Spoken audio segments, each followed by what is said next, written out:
let's talk about exactly. unicycling, huh? Let's do it. So Jason, tell me what. So some people may not know, but you are Jason Auld, I am. I and am. I hope people know that now. you were for a long time. I don't know if it's still officially existing or not, but you were part of a big part of Voodoo unicycling, or Voodoo unicycles. I don't know how you refer to it. Yeah, Voodoo And you guys unicycles. were Yeah, big guys in the UK doing street back in the 2000s era, 2010s era. that's about right. Uh, Yeah. God, you're making me feel old here, I'm Phil. old too. I've been using this since 2000. It's super weird. I don't even know what's happening anymore. I know. What was your first unicycle event? How did you get from your first unicycle event or unicycling to begin with to Voodoo? That's a great question. Yeah, so my first unicycling event was an event in the UK called BUC, or British Unicycling Convention or Competition, something like this. And that was in 2006. And it was in a horrible place in the UK called Scarborough. If anyone from the UK is listening to this, they'll know I don't even need to back that up with any evidence. And it took me hours to get there. I had to sit on a coach. It took me hours, and it's crazy how long it took me. It took me about 8 hours, which Oh, is in longer the than it is to get a UK. flight. Yeah, it's longer than it is to get a flight from Edinburgh to New York. Um, so it was such an experience and a half. But what was amazing about that experience was it was pretty much the first time I had unicycled with other people. And I've always heard that story. I don't know if you've heard this, Phil, about the first time that Chris Holm turned up at a Muni event, In and BUC. he no, no, no. It was in the US, but it was like he'd been riding trails on his own, and then he turned up, and people were like, "Oh my God, this guy! Like, what the hell is he doing?" Like he like basically, not to sound too corny, reinvented the wheel. Um, and I'm not for one second suggesting that I had that effect on BUC. I would say quite the opposite. It for me. It was something that I had done on my own, and yes, I had obviously interacted with people via the forums, Phil. That's how old we are here. The They're forums, still alive, unicyclist.com. you know. Wow, I doubt that. They're still They're, online, they're, but I they're, bet they're not they're even alive, Phil. updated and stuff. You should check them out. They're pretty good. If you haven't been to the I might head back, actually. unicyclist.com, it's still alive and well and great. It is I full was, of us guys. old people, I though. bet, yeah. But we may as well just accept Yeah, that. I'm old now. But I get it. so yeah, I turned up there, and it was a really cool experience. A couple of guys. I think the only person I could mention to you that was there, Ed Hawkes was there, who also ended up kind of starting Voodoo with me. But other than that, the only guy I can think of that anyone might remember is a guy called Mike Swarbrick. And if you don't know who Mike Swarbrick is, Mike Swarbrick was the first person in the To land world the to triple land a triple backflip. backflip. Yeah, Yeah. he when You met him at yeah, Unicorn in yeah, yeah, yeah, yeah, 2012. yeah, yeah. We pulled him Wonderful, along. wonderful At gentleman. that point, Mike had kind of stopped riding, but we dragged him along on this road trip because we did a big road trip to Unicorn So glad I 2012. got to meet him. And the funniest thing ever was, oh my God, I'm going to forget their names now. Uh, Colby and Oh, we're gonna talk about more about Colby in a minute here too. from the other guy Colby from Thomas. Utah. Kevin Yeah, Karchner. correct. Okay, so they came up and we were like, "Oh my God, you're Mike Swarbrick! Ah, you did the triple backflip!" And they're like, "Can you do a triple backflip for us?" And Mike's like hungover. He's been in a I do van for remember like that. 10 hours, and he hasn't really ridden his unicycle in years. And he's like, "Yeah, I mean, I'll maybe have a go tomorrow." And then Kevin just got on his unicycle and did a triple backflip. He's like, "Oh, Oh, cool! I can do oh one." my And I just god. thought it was so funny. It was the equivalent of meeting your favorite like guitarist and then just absolutely And shredding one of their solos in front of them. in Colby now, he's throwing like fifth triples, fifth fucking quad back something. Sorry, Colby, if you haven't landed that stuff, but like he's just throwing triples left, right, backwards, sideways, all over Crazy. the place. Yeah, so that was my first event ever. But then that same year, and we touched on this yesterday before we recorded. I went to Unicon 2006, which was in Switzerland, um, and that again was an awesome experience. That was the first year, and this is really going to age me, Phil. That was the first year there was a street Oh, unicycling yeah, competition at Unicon. Unicon. Wow. Yeah, Who else was and so there? I was in You're in that, the street. Yeah. and the guy that won it was Xavier Yeah, Colos, yeah. the Is it you know, Xavier Callis? well, yeah. Or I mean, however if they say it. I don't want to I'm assume his cultured. name. I've got a reasonably decent qualification in French. I have Yeah, a yeah. terrible qualification in Wonderful French, videos too. but I'm just trying to sound more sophisticated.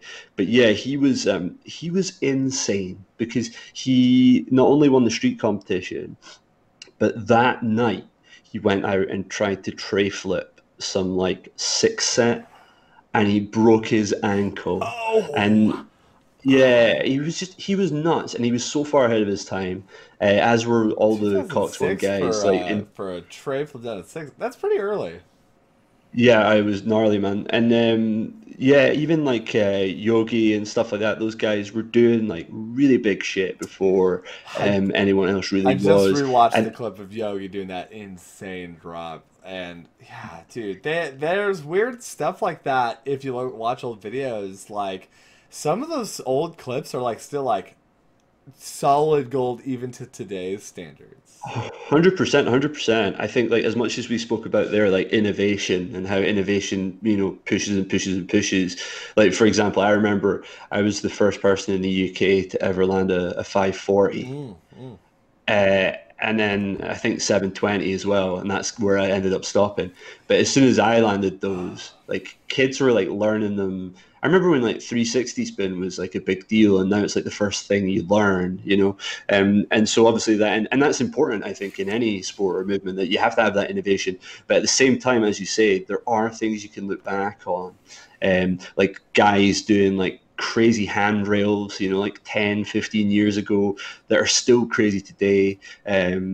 Yeah, it's quite cool when you unearth those things. As someone who, I must say, at an early age, I think I've met all of my unicycling heroes Yeah, yeah. apart from one, Who? which is Dan Oh Heaton. God, And Dan Heaton, he had a massive, massive. I literally text him like Christmas Day and stuff like that. Oh my Yeah, God! So he was for a long time my inspiration in terms of street. I mean, he invented it essentially, yeah, he really um, did. and so I met Chris Holm at Unicon, and I was actually fortunate enough to interview him, and I just like he was just throwing his name around. And I was like, dude, this guy, like that guy is my pretty much my number one unicycling hero, and I haven't met him. So if you're listening to this, Dan, hit me up. He's probably got a We're gonna new life now, we doing entirely new thing. Dan, if you ever listen to this, Jason all wants to meet you. We gotta figure that out. Maybe we do like a three-way call or something like that. I would love that. I've got Kevin McMullen. Shout out Kevin McMullen. Kevin McMullen sold me a Psycho Productions T-shirt, and it's like four times too big for me, but I still have it, and I treasure it. Uh, And I'll wear it for that interview. So we'll make it work. yeah, I can't remember which. It might have been 2008. Dan would probably remember, but like out of nowhere, with the first time I met Dan Heaton was I one of the Moab Mountain Unicycle Festivals here. He had like stopped riding street. He was still riding. I think it was the year he did this big thing with Chris where he got re-sponsored and did Muni.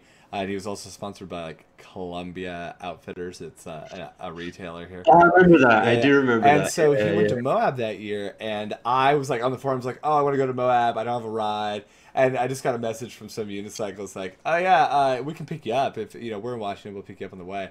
And I like it took like until the day he came to pick me up for me to realize it was Dan Heaton, and Yeah. oh my God, like Dan Heaton's coming to my house, like, you know. Man, I used to rewatch his parts in like Universe and stuff like over and over and trying to work it out. Like he's the first person I ever saw grinding. I don't know if like Yeah.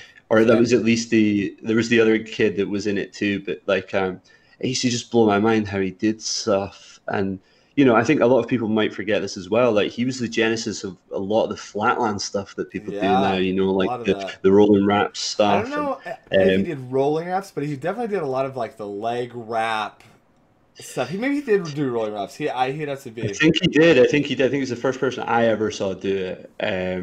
He knows. He would But be. He's gonna watch this and be like, "You guys are dumb. I never did a rolling rap or something like that." I would put money on it. I can think of this video that I've seen of him, but I'm geeking out a I little got a bit. VHS of Universe. Yeah, we can. I'll pull it I've up. you know what, I've still got that as well. But that was huge, man. That was a really big deal. So, For all you but yeah, young no, people, unicorn. Universe is the first unicycle move, like film before YouTube and all that. It's so old. We're so old. Yeah, Oh my god. it was when you actually had to work hard to make a Yeah, video, yeah. Like whereas put it now, on tape and like yeah. record the. uh, Yeah, if you lost the wrong wire or the right wire rather, you were just done for. But yeah, so 2006 in 2006, yeah. Switzerland, yeah, amazing. It was amazing, and again, one of my prevailing memories was Cox One. Again, aging me a little bit. The French, French brand company that created unicycles, like the bad boys of unicycling. They had a party because obviously one of their riders, Xavier Collis, had one street. And I'll never forget they had Cox One condoms. I God. don't know how they made them, but Listen, they made Cox One if condoms. And anyone's listening, I will pay too much money, way too much money for one of those if they still exist. I have a little I box would, of like unicycle memorabilia, and if one of those Cox One condoms exists, I'll probably pay you like I don't want to say how much, but it's gonna be like you're gonna be like, don't give it away, Phil. oh shit, like he's willing to pay that much, like I mean, that is, to be fair, that is a very, very unique piece yeah. of Is it merchandise. got the shield and everything, like the Cox One shield, or is it just the Cox Yeah, One, like old school with a tire? I think it was, yeah, I think it was the old one. You know, with the one that had like the tire Yeah, tread yeah, over. yeah, yeah, yeah, yeah. Yeah, yeah. Yeah. So, and it might have even had some kind of witty pun Hmm. about riding or about cock. I don't Yeah. know. I can't remember. It was a long For time ago. anyone who might be But listening to this only, because this is also only on audio as well, Jason. Cox One is an old brand that doesn't exist anymore. Most people probably know that, but back in the day, they were the first ones to come along next to Chris Home. yeah, and they were just a kind of A little sportier, a little BMXier, yeah, a little a bit little more more urban, I urban guess, skate, like and a little bit less like kind of. I'm a trying lot to of think. the There's a parts were word named in. after like drugs and paraphernalia and stuff like that. Oh yeah, all their the White Widow, like all named after weed and stuff. But yeah, they're just. I think they were the first kind of lot of people to kind of embrace unicycling as a little bit more counterculture rather than it being this kind of goofy thing that you do in like a kind of local leisure centre. Yeah, So I think they really did influence the scene in that respect. I know there was a lot of people that didn't like them you know. personally and as an idea, but I have always heard, I can't say this is real, that you might be more privy to this information than myself, but like I've always heard that when Cox One showed up to events in the early days, they were a little on the obnoxious side. well, absolutely. I think also that goes with, I don't know what the Americans' impression of the French is, but here in the UK, the overwhelming racial or national stereotype for the French is that they're obnoxious. And let me just put it this way. To this day, I'm yet to be disproven that that is the case. Don't get me wrong, I love everybody. But yeah, they're a little bit aloof. That's what I Ah, always think. They're a little bit kind of you hear that, French keep riders? keep themselves to themselves. This is obviously nothing. We're Nobody. I just mean, I've not kidding. been to We're a just unicycling kidding. event in about 8 years. I will say, if I met any French people at those events, you're absolutely We're talking aloof. about you, Adrian Um, Delacroix. You specifically. absolutely. Well, I would. Yes, No, no, no. he came to BUC one year. Would you believe it? He came to BUC when he was a real like young kid. Like must have been like 14 or He's something. like a Um, grown ass man now. Yeah, yeah, aren't we all? But yeah, it's one of those things. I've always found like I don't know about you, Phil. It's quite interesting. Like you, obviously, I don't know if we were recording at this point, but you were talking about like the perception of Americans across the world, Yeah. and I think like when you go to something like Unicon, you get an opportunity to meet people from countries that you would never normally, Totally. get the chance to. And I've met some fantastic people, but I will say the friendliest nation that I've met are the Germans. They're great. So I've hospitable. never met a bad German. Neither have I, which you might be surprised to hear some people, but no, the complete opposite of the French, in the incredibly inclusive and warm, and really want to fantastic English as well. I know that sounds incredibly patronising, but like for a country in Europe that their first language isn't English, like absolutely spot on English. So.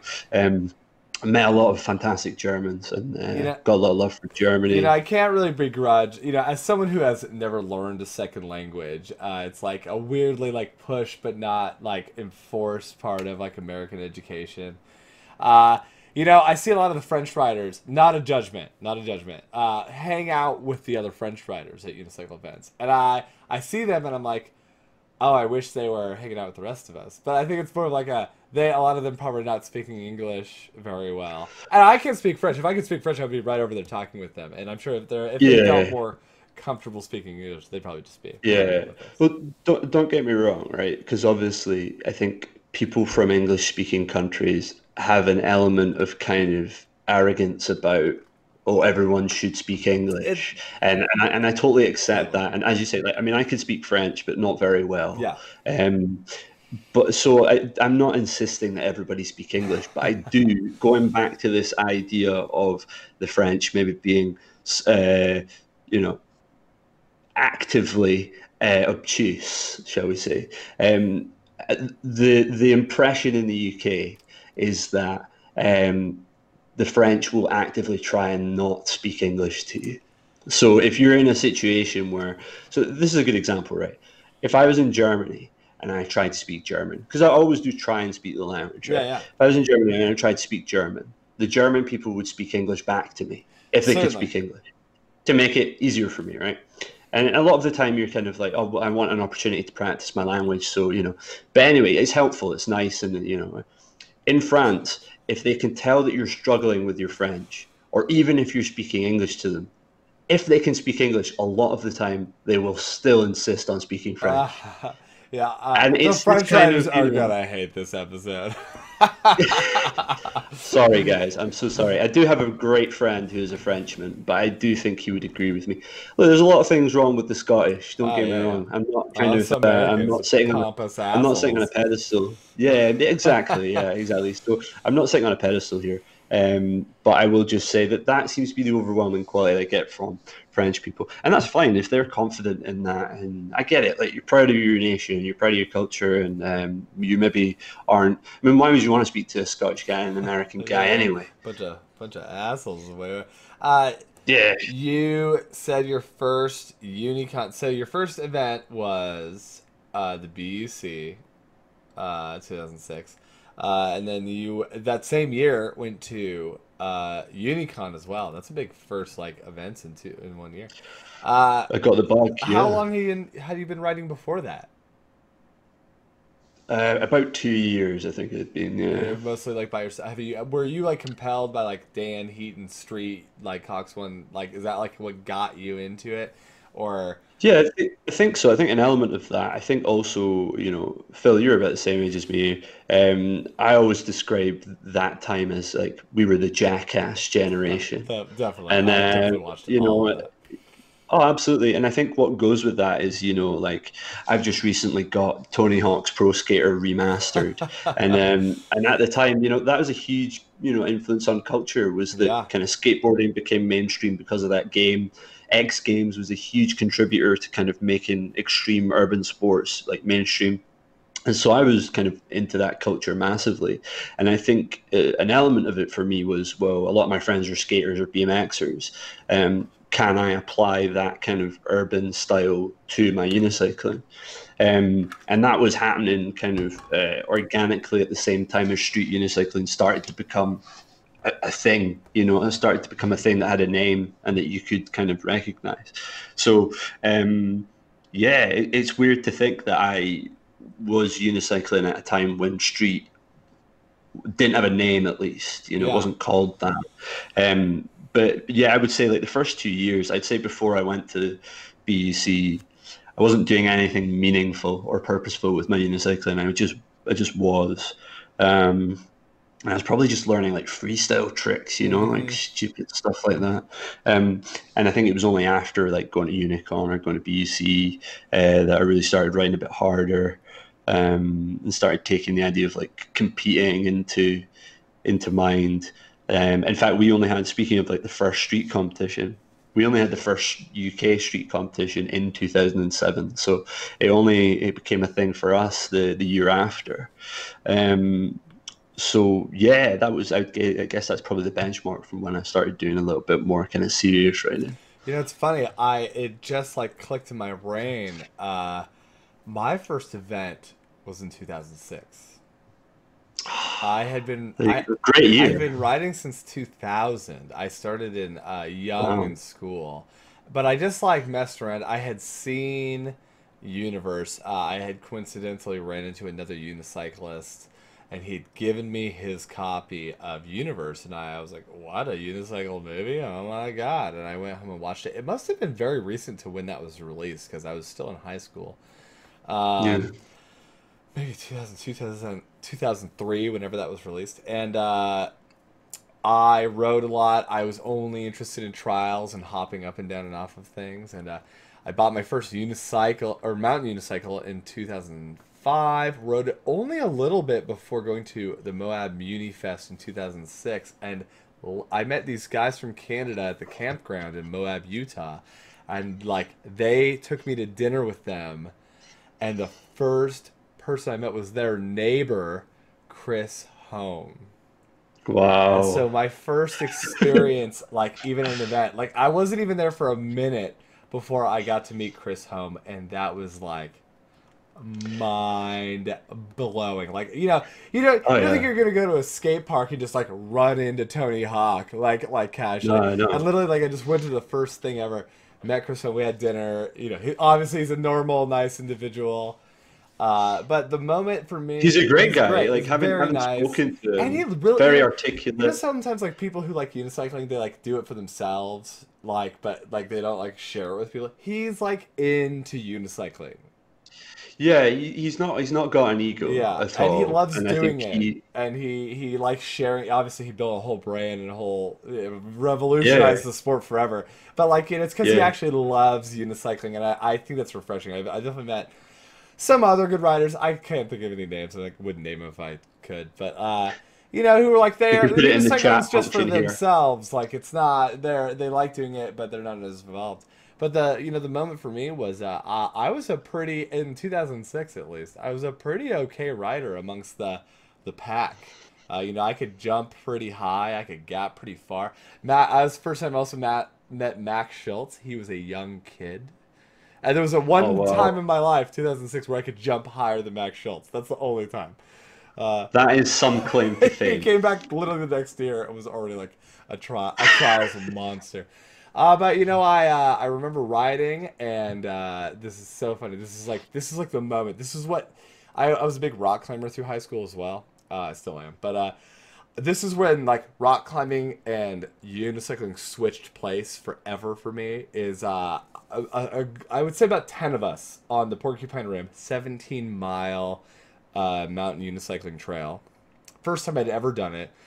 We had broken ahead of the pack, and we were getting towards the end, and the end of the Porcupine Rim is very challenging. It's like starts chill. It's pretty hard all the way through, but like it starts chill, and it gets progressively harder all the way to the end. And I remember rounding a corner and turning to see Chris Home taking a drop. And probably not a big drop. I'm sure my kid mind remembers it being like the biggest drop in all of unicycling.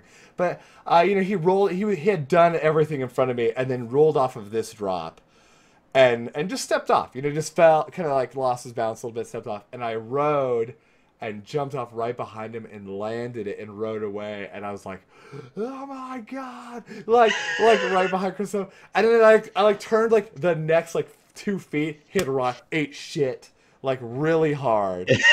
like right in front of him. But after like clearing this drop, he didn't get, The balance you of know, power quote is back unquote in my in. mind. And Yeah, you know yeah, what? cool, cool. He picked. I was like eating shit. I was on the ground. He picked up my unicycle, walked over to me, sat down on the ground right next to me. It was like, oh, that was pretty good. Nice work. Like, get that job. And I was, you know, he was like being really cool and chill. I was like, oh my god, what's happening right now? Yeah, This is the he greatest was. moment of I my can't. life. I haven't met him. I think I've met him twice. I mean, he probably doesn't remember me at all, but I can't say anything bad about him at all. Lovely guy. I asked him, "Can we interview you?" There's an interview online if anybody wants to look at it. I mean, it's from, God, 9 years ago now. Where is Um, that interview at? it'll be on the Voodoo Unicycles YouTube channel. So if you put in Voodoo Unicycles Check it out, Chris guys. Holm interview, you'll find that. But yeah, I mean, the fact is, I asked him, "Can we have an interview with you?" He didn't hum and haw. He was just like, "When do you want to do it?" And he sat down and he chatted with me. And as you say, like he wasn't a diva about it. He wasn't some kind of superstar. He was just a dude talking about unicycling. Yeah. And yeah, we're very incredibly grateful for his time. And as you say, I mean, I think it's testament to who he is and what he's done. Um, that no one's got a bad word to say about him. Uh, So yeah, oh, and you know, so I think only a couple years ago, it might be been 2016, 2017. I went to a mountain unicycle event in Canada, and Chris came. You know, my understanding is he doesn't do a lot of. He likes to ride on his own. You know, he's got a whole family and stuff now. yeah, He came and rode with us in the North Shore where all that gnarly, insane wood stuff yeah, is, yeah. and he was riding with. I already told this story in one of the other podcasts, but I have an addition to it. Uh, he did at his age, all those years he's been riding, he did the gnarliest, insane drops and obstacles, like without even a flinch, like to this day. He's Wow. just and like he did this one drop where Ryan Kremsader, I'm sure you know the mountain cyclist, he rolled up to it, was like, "Oh my god!" And he's sponsored by Chris Helm. I think Chris Yeah, like did it first, and Ryan was like, "Oh god, now I definitely have to do it," and he did it like right behind him. he's still And alpha. he's Yeah, he's still still, and alpha. then the craziest. So like we rode this whole trail, we rolled this whole ride with him, and we get to the bottom, and Chris is he has this new setup with like the T bar, and that has the handbrake on it for his disc. We got to the bottom, and he's like, you know what? I think this is the first mountain unicycle I've ever built that I was happy with, and I'm like, Wow. what? All of these That's years, like he's like, yeah. This is like the first one that like it worked exactly the way that I wanted it to. And You know what that's like? That's like some ancient monk yeah, who's been like meditating for years, and one day he says he's finally found enlightenment. that is Chris Holmes been working for that. that is what it felt like. It's like I witnessed this monk achieve enlightenment, and I'm like, can I do this? Is it even possible Yeah. for me? I will say I've never had a unicycle that I feel is like absolutely perfect. I always feel like I'm working around some kind of restriction. And a lot of the time it's not necessarily the parts, it's that I've maybe like broken them and I'm still Yeah, riding yeah. them or whatever.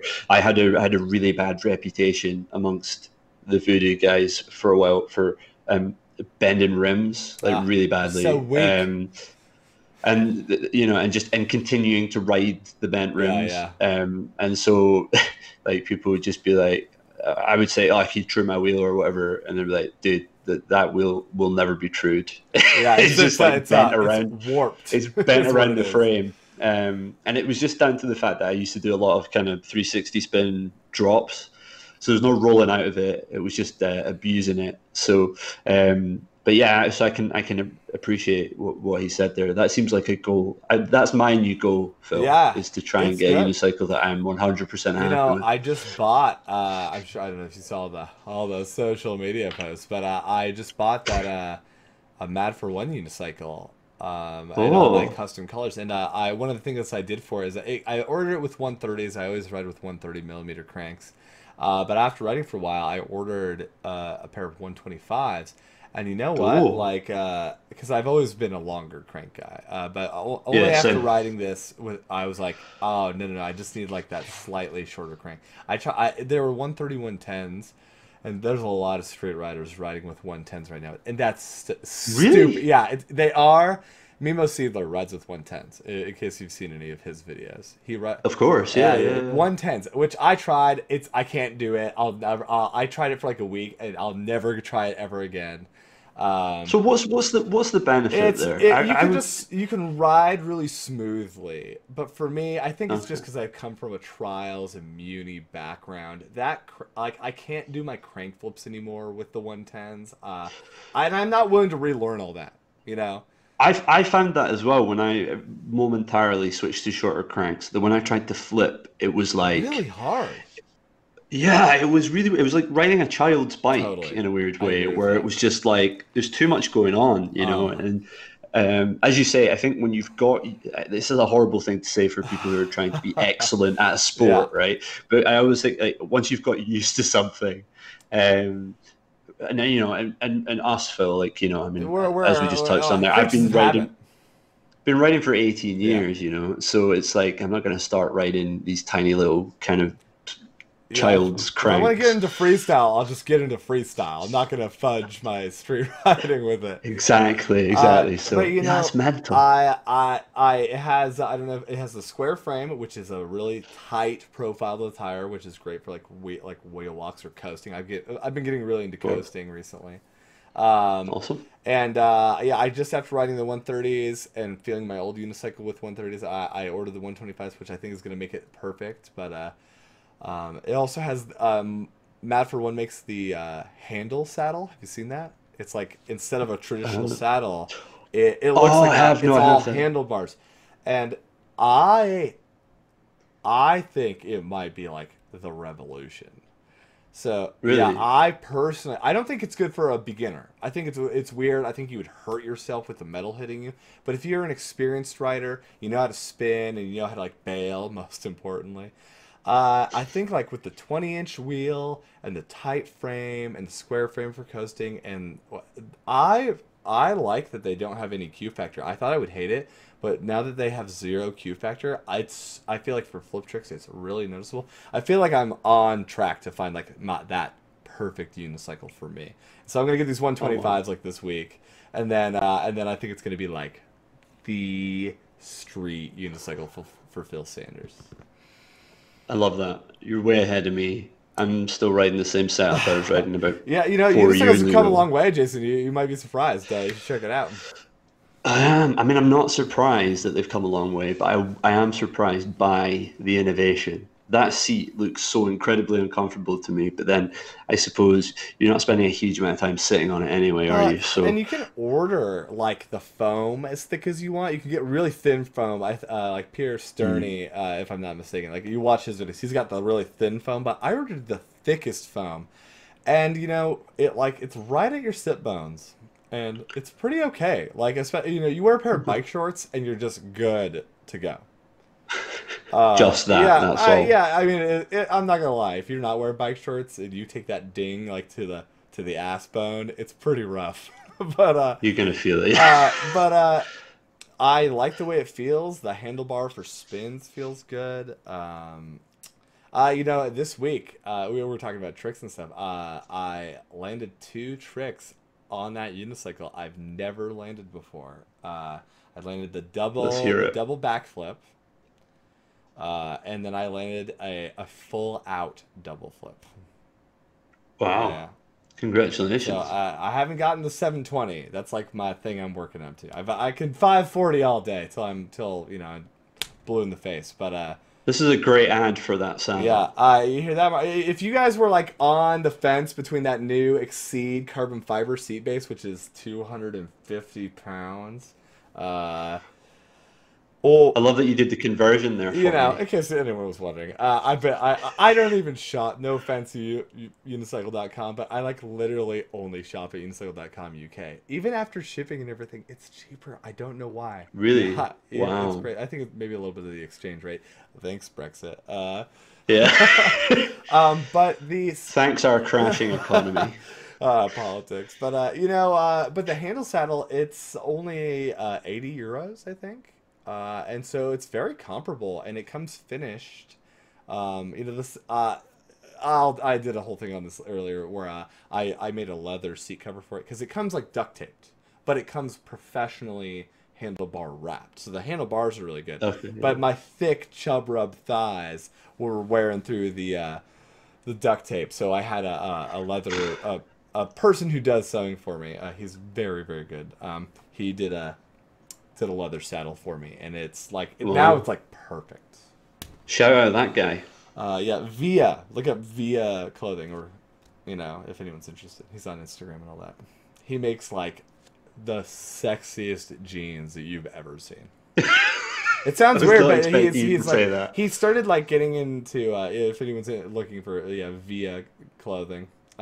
I'm always looking for sexy jeans. He started making clothing for rock climbers, and he just went like harder into denim, and now he makes like really high quality, professionally tailored denim jeans. Just to shout out to all the people I know, plugging everyone left and right. I'm gonna check him out once we get off Yeah, I this. don't know how into denim jeans you are. I'm like a shorts all year round kind of guy because I'm a weirdo. Yeah, I more often than not wear essentially like gym Yeah, clothing. In the UK, it's become known as active wear. oh yeah. There's another one. That's what I they say can't in remember America. what's the term that they have. I can't remember, but it basically means like people who wear like active wear, but like as the fashion, Yeah, as yeah, yeah. opposed to people who are going to the gym. I realize that I wear gym clothes far too often. When someone said to me, "Oh, so are you off to the gym now?" and I was like, "No, no, I'm not." No, I just Um, I'm always ready to work out. You know. Yeah, I think so. I think you get into the habit of wearing things that allow you to move dynamically, shall Yeah, we that's say? my brain. And then so you put a pair of jeans on, and I'm like, geez, like, if I take like a really big stride in these, also I would probably because I wear incredibly tight jeans as well. Um, but yeah, you just kind of you feel a little bit, like you've got too much. Well, what's that? What's that stuff you put on your clothes to make them stiff? I can't even remember. Starch. Starch. There you go. God, some great references in this podcast. uh, You feel a bit yeah, starchy, yeah, so yeah, totally. So with this nice, smooth, organic transition, it's probably worse that I call it out every time. seamless. How did you go from your 2006 writing? How did you go to Voodoo? Tell me, well, how did Voodoo start? Yeah, that's a good question. I mean, it was obviously meeting a guy called Joe Baxter and Ed Hawks at BECs. So we were just we met up, we got on, um, and really me and Ed were at a kind of similar point in our trajectory in terms of how into writing we were getting, but also kind of wanting to do something more with it. And so I think it was about 2 years after I left school, and I was doing gigs here and there performing. Um, but I decided I was like, you know what, like this is what I want to do for a living, which was quite a daunting experience because there was no such thing as a professional unicyclist really. So you couldn't follow a blueprint. And Ed and I decided to start this team, and What from year is this? 2008 it would For be. sure, for sure. So we started this team, and it really was just me, him, his brother Leo, and Joe Baxter. And then from there, we expanded out where Mike Taylor, Simon Berry joined us. And then a little bit further down the line, we added a guy called Rob Terry once Ed had kind of taken a step back. Um, so yeah, it was kind of if you were a Voodoo Unicycles historian, there's kind of two versions of the group. It's kind of like in like a band when a guitarist leaves or like they replace the drummer or something. It's a little bit like that. So So yeah, that was 2008, and it was just as I say, yeah, like we wanted to do something else with it. We did some great gigs, and I feel really fortunate actually to have performed in the places I have done, and I would never have imagined that I would have. And Voodoo Unicycles was a huge part of that. But I think probably the last gig we did properly was like 2016. So God, it feels ages, like Whoa, 5 years that ago was a now. pretty good long time. Uh, yeah, yeah, we did. I'd done other work, and I had the pleasure of performing with Mark Fabian and Raphael Poem, and they were that was kind of under the Voodoo umbrella. At that point, it was just people still getting in touch with us, wanting displays. But in terms of actually being a coherent team or a consistent group of people working under that name, yeah, 2016 was probably the last time when we set a world record. So that was a good way to go out, I suppose. So the Um, primary focus of Voodoo was like performing, like trying to do like events showing off what unicycling was.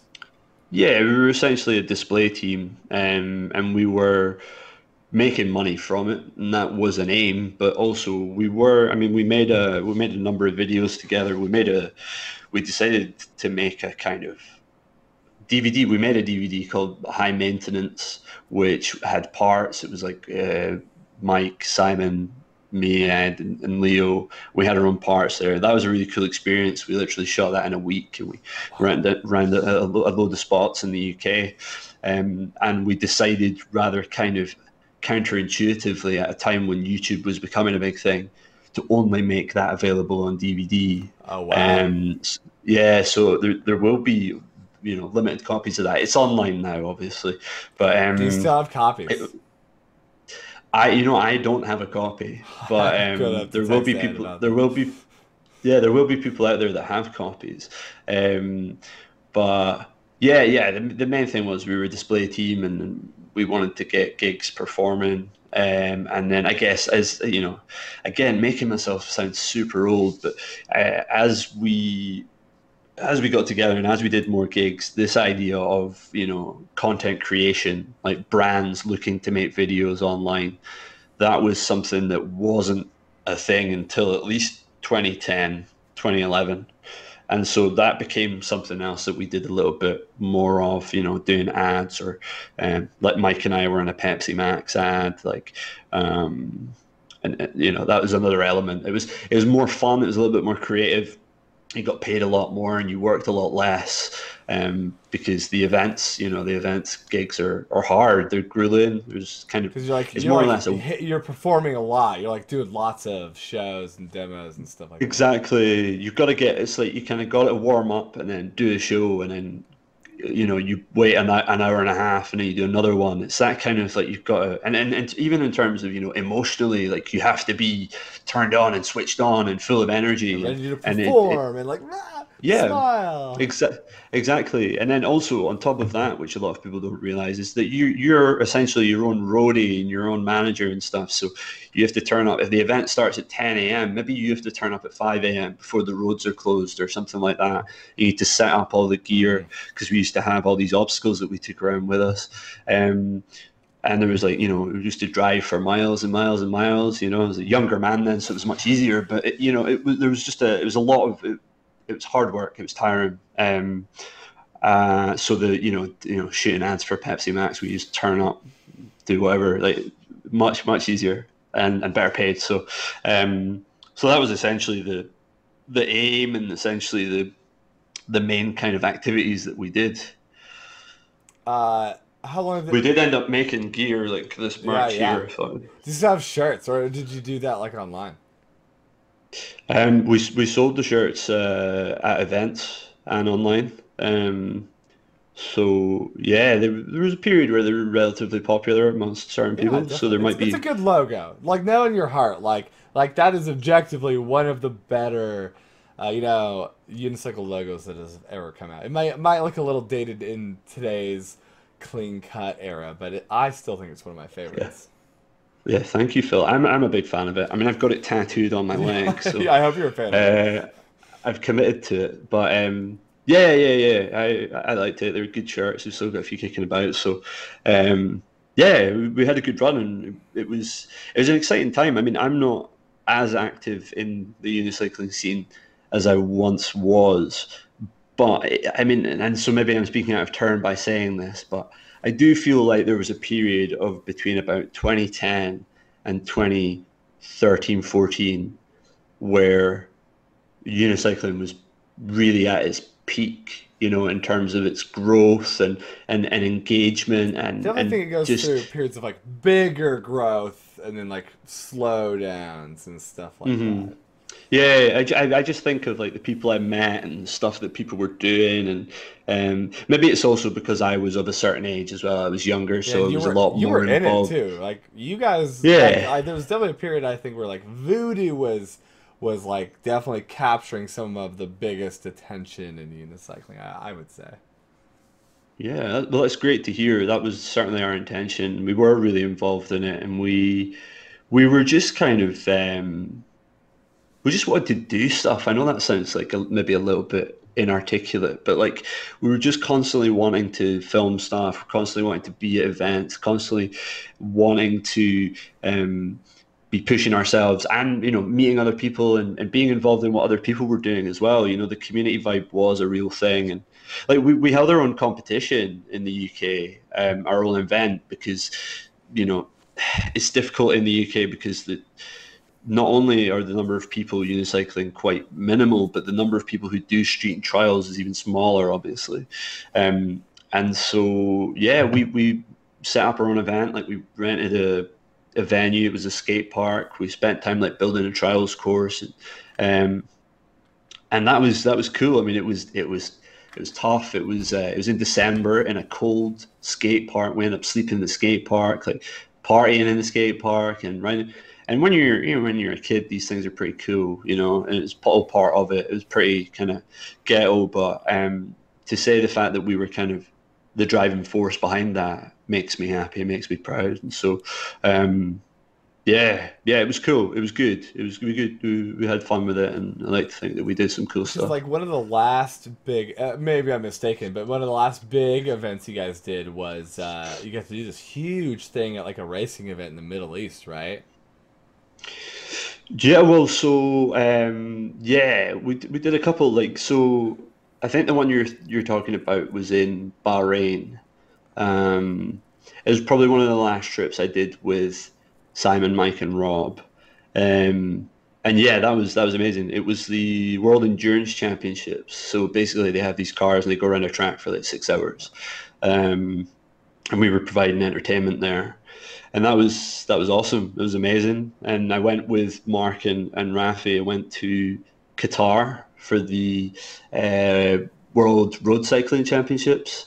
And I met a guy called Kenny Belay. He's a trials biker. His team was performing, and we ended up performing on their obstacles and stuff. And man, it's crazy. Like if you told me when I was like 14, I would be like traveling the world and seeing these places and meeting these people and getting paid to do it. Like I couldn't have asked for much more. I think maybe all of us look back and feel like we could have done a little bit more with Yeah. with our careers or with our time or whatever. But in all honesty, like I couldn't say that I was unhappy with what I've done up until this point. I still think I've got more in me. Don't worry. I But feel that.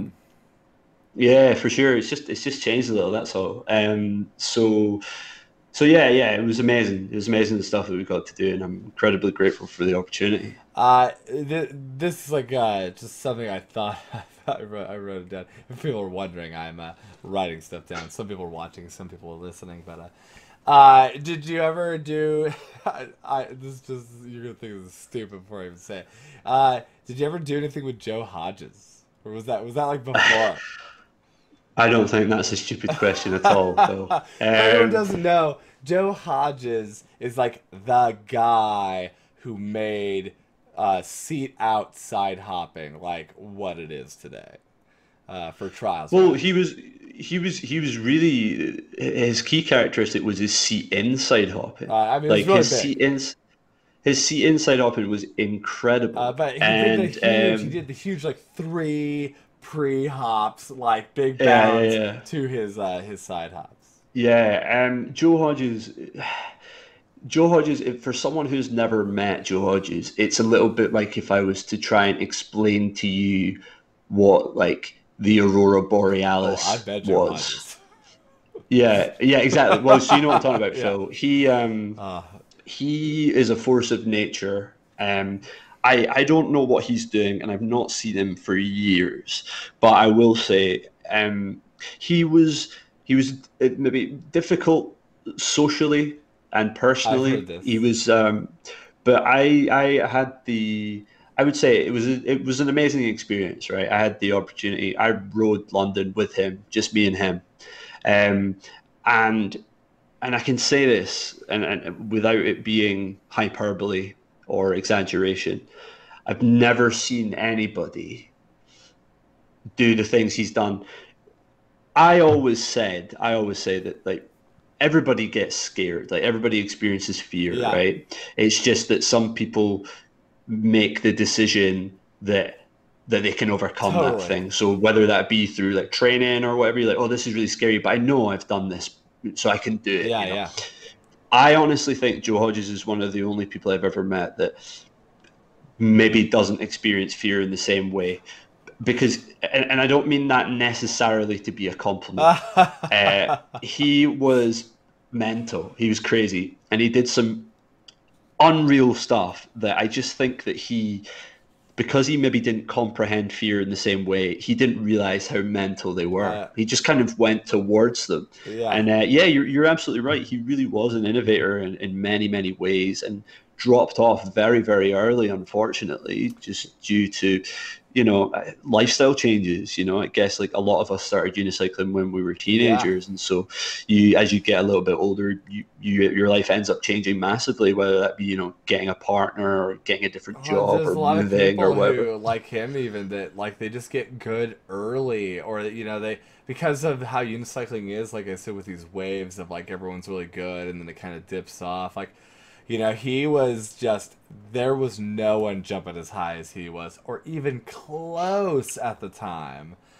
And It was you wouldn't believe the gaps and stuff he was doing. Like I, you really had to kind of see it to believe it. Like I think you touched on something earlier about like when Chris Holm did that drop, and you're like, oh, maybe it wasn't a big drop or whatever. Like I think there's things you can see in videos, no matter who it is, like people doing cool shit in videos, and when you see them do it in real life, it's just it's totally different. It's just totally different, and it really is a lot more kind crazy. of visceral.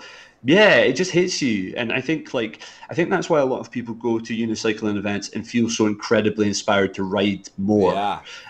It's because the feeling of seeing people do amazing stuff is so much more real in real life than it is watching it in a video. And the stuff he was doing, honestly, I mean, I could take you to some spots in London and you would look and I like there was a drop gap that he did, and to this day I'll never forget it. I know exactly where it is. It's near St Paul's in London.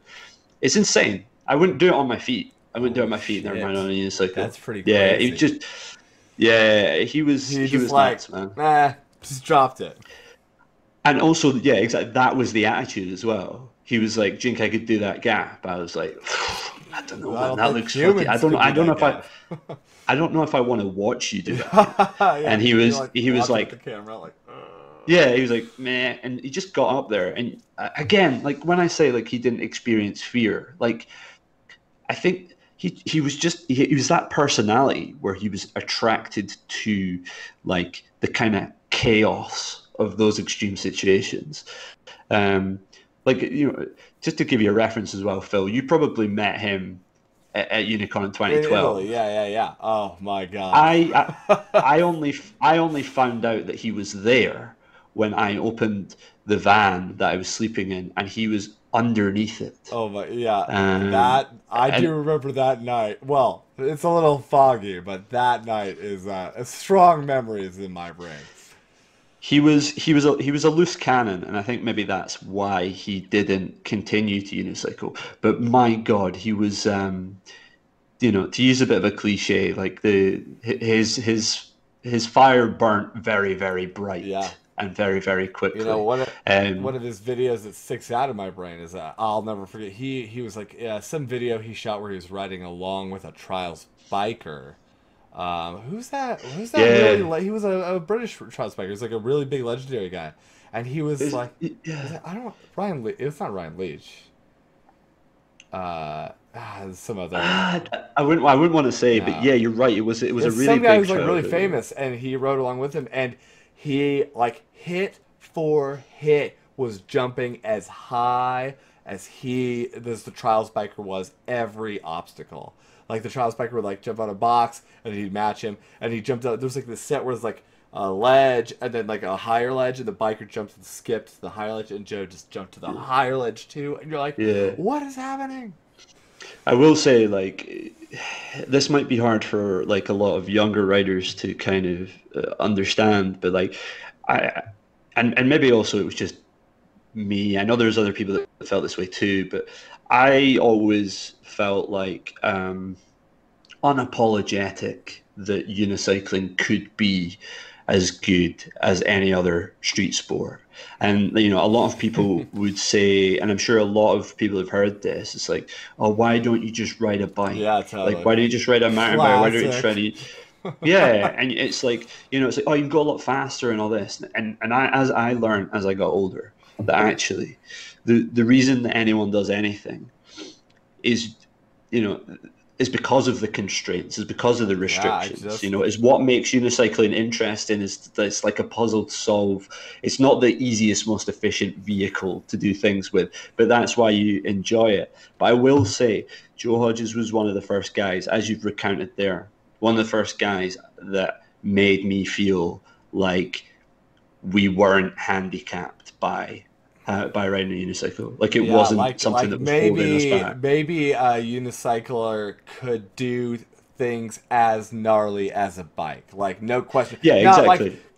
like gnarly by comparison, like as gnarly as. Exactly. Yeah, exactly. And maybe not exactly the same because obviously, you It's know, different. It's you can different get still. way yeah, yeah, but as you say, as crazy and as extreme and as impressive as bikers. And I would urge people, I reckon that stuff's aged well. I reckon Yeah, if you go it's back and probably still watch. good.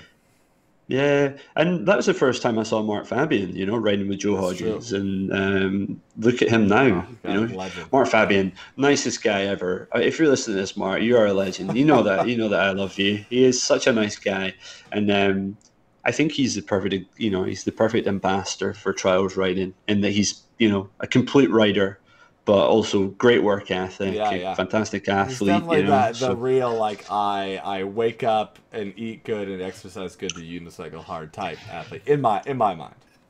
oh yeah, yeah, for sure. But even when you look at him, like I think there's loads of trials riders out there who are fantastic riders. Um, but I feel like I've seen Mark grow as well. It makes me feel like a proud father. Although I don't know, is he older than me? No, he can't be older No, than me. he's definitely younger than Um, us. so he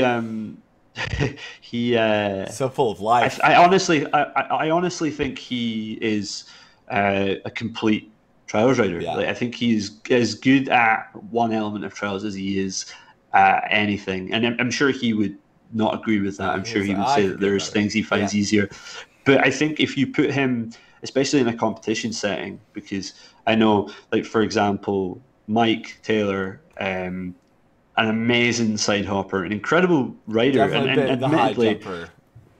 admittedly though, I had seen Mike do things that reminded me of Joe Hodges, where I was like, I can't believe Mike's doing that. Yeah, You know, I've seen Mike do incredible things in real life, yeah. but And so handsome too.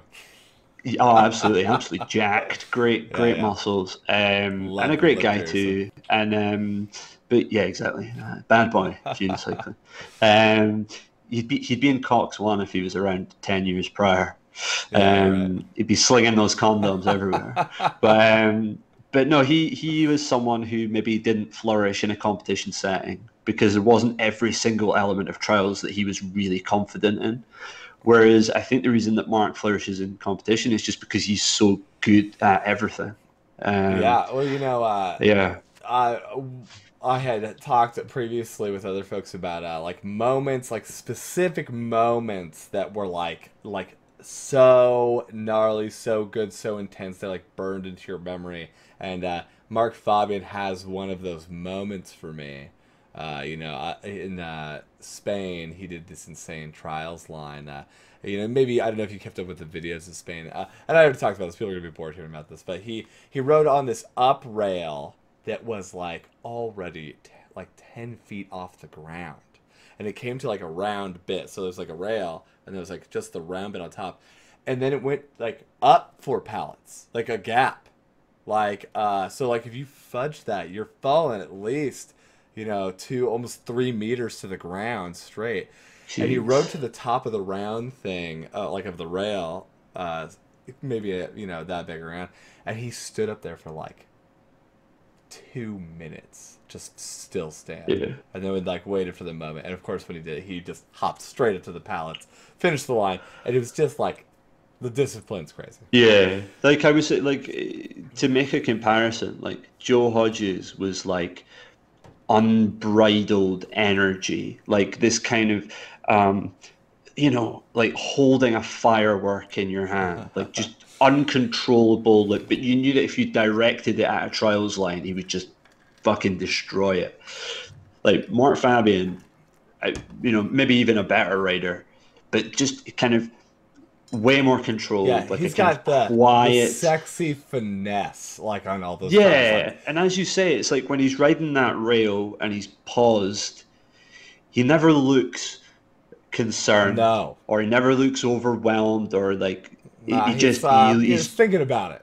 He's not even like so incredibly intense. He just seems very relaxed, and I think like, it's funny that you could make the kind of the two polar opposites between these great riders. But amazing rider, Mark Fabian. Couldn't say him. And great guy, lovely guy. On that, that memory, what do you think if you had like think of like in your mind? It could be the one, or it could just be like near the top for you. What's like the sticks in your brain is like the most, like the best thing you've ever seen in unicycling? Best thing I've ever seen. So in the flesh. Yeah, in the flesh. Let's say in the flesh. Like video's cheap. So like you gotta like think you saw that and you're like, my God, seeing this on video will never ever be as good as like this moment I just witnessed like in front of my eyes. Yeah. If I was to say, like, going back again, like talking about Xavier Colos, like he was like tray flipping stair sets when a lot of people couldn't tray flip stuff. Yeah. And I remember seeing him doing, flip tricks down sets, and I couldn't work out in my head like how he was traveling so far whilst doing a move that I would do like statically. Yeah, totally. And that kind of blew my mind when I saw him do that. I can still see in Switzerland on the street courses, probably footage online somewhere of that run. It was so hot there on that day that the tarmac was coming, it was melting. It was coming away from the ground. It was an incredible experience. But I always remember him flying through the air. Now, obviously, the next story I told you was that evening he broke his ankle. Yeah, so totally. maybe not a great kind of ending to that story. But that was amazing. And as I say, that I can see in my head now even try it was like, what? Yeah, I'll tell you another good one, and it is in this film, High Maintenance by Voodoo Unicycles. Go check it out if you can find it.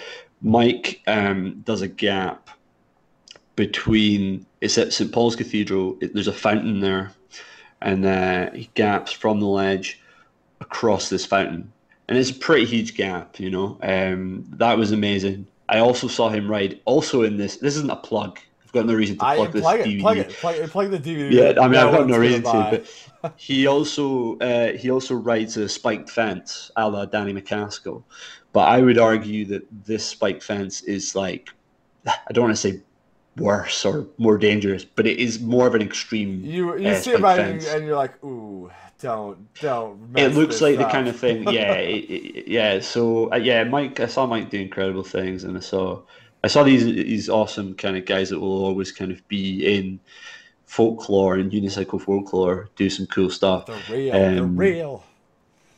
yeah, yeah. But everybody, you guys have got to make your own stuff, you know? Like I'm not one of those guys that's kind of gonna come on here and tell these kids that they need to watch all these old videos and respect their elders and shit. Like Remember obviously when this we is were kids? This was what was yeah, cool. I mean it's really cool. It's really cool for us to be part of a time where there was like a lot of innovation and a lot of amazing writers and a lot of kind of positive um forward movement.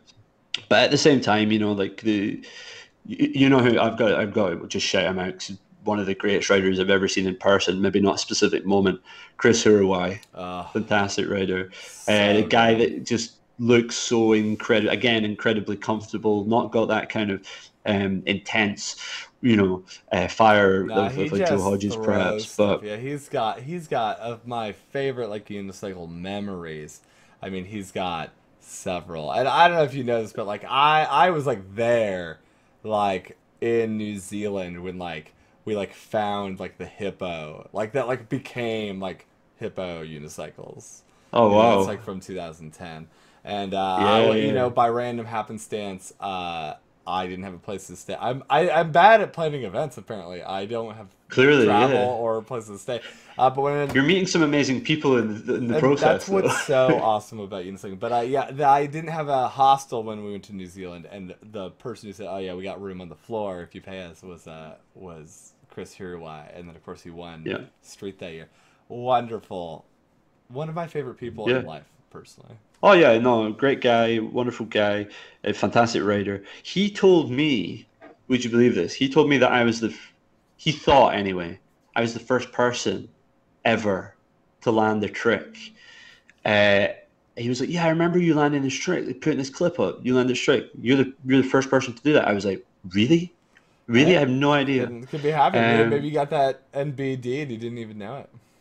yeah, and I was kind of like, "Wow, the fact that you've told me this, I'm going to believe Yeah, it." yeah. He But I probably don't watched that know if clip over and over again. I was like, oh my god, I can't believe this guy's doing Yeah, it. but that was weird. Yeah, total kind of student of the game. But yeah, amazing. The kind of the big stuff you see him do, Yeah. or I had seen him do anyway. I still feel In real life, insane. so good about just seeing him do that crank flip down that massive stair set. Yeah, You yeah, know, exactly. the video first of him not getting it, and then years later comes back and just crushes. It It's was sick. so Yeah, good. So it was like worth the years of my life to finally see yeah, that moment on video. Uh, yeah. I better shoot off soon, Phil. Yeah, This has been fantastic. But this was effortless. This is the way you want it to be, effortless. I hope I'm exactly. not keeping you from work or anything. Jason, thanks for talking with me. This is It wonderful. was a real pleasure. We'll have to do a part two, Phil. Yeah, we obviously got a lot to talk about. I think there's gonna be a lot of these part twos. You know, do you got anything you want to plug before you go? Not really. I mean, if anybody's listening to this and wants to follow me on social media, I'll give my little channels a plug. It's at Jason Pro Unicyclist on Instagram, and just fire that into YouTube as well. I'm trying to consciously make more content, and now that we're stuck inside, or Yeah, at least kind of not allowed to do anything very exciting, so I'm consciously trying to make more content, unicycling content, some not unicycling content. Do lots of different things. So check them out if you like them. Subscribe and follow me. If you don't, it's then no that's big deal. fine. No big Don't deal. leave a horrible comment, but just don't follow. You know, it's fine. And I'm gonna do one shout out and I think you should check this out. I think if you were looking for that like little, it's a little hard right now, which is no big deal. It's just the beginning. But if you're looking for a little extra unicycle motivation, Kobe Thomas put out a new app called Skirt. It's SKRRRT.io. And the biggest component of it is that it has games on it. Like people can you post a trick a week, and it's like a weekly set, and you try to land as many of everybody else's tricks as possible. And me and a couple other guys got 9 tricks last night. I got third place because I was like slowest. I could not get an inward varial roll. If I was very close. Oh God, Yes. I'm confused just hearing you Yeah, say these that. trick So names are crazy. But anyway, you know, check it out. It's worth it. Colby Thomas, he does I great will. on the I app. will definitely. And shout out Kobe Thomas. What a delightful young man. For